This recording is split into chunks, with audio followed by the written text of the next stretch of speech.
President Biden touting this month's jobs report, very excited about the 850,000 jobs that were added back into the economy during the month of June. We want to bring in Rick Newman for this week's Bidenomics report for a closer look at some of the bragging that President Biden is doing right now. And I guess, Rick, the big question is it right? Should the president be boasting about the job creation that he has seen during his first several months in office?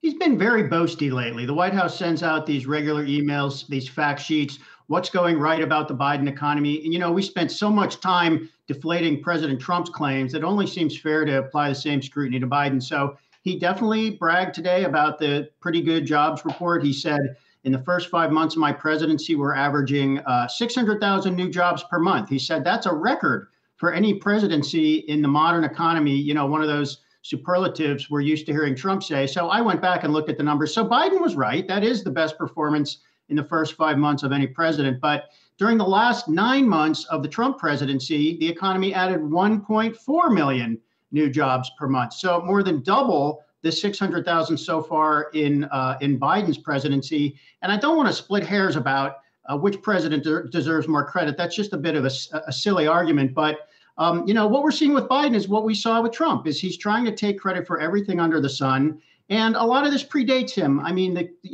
Pfizer and Moderna vaccines were ready to go in December, a month before Biden took office. That is the single biggest enabler of people getting back to the work and the economy reopening. So again, Biden is factually correct, but it's important to put this in context and maybe take him down a notch.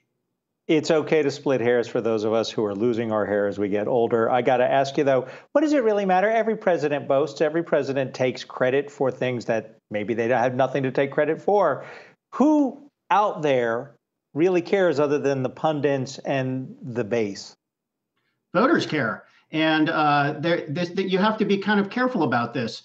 So Obama had this problem back in 2010 when he was saying how well the economy had recovered and pointing to all the data, and consumers just didn't feel it. And Obama suffered gigantic midterm losses in 2010 because he lost credibility with voters. So presidents do have to be careful. If you're telling people things are really great and people don't feel like they're really great, they're going to lose faith in you.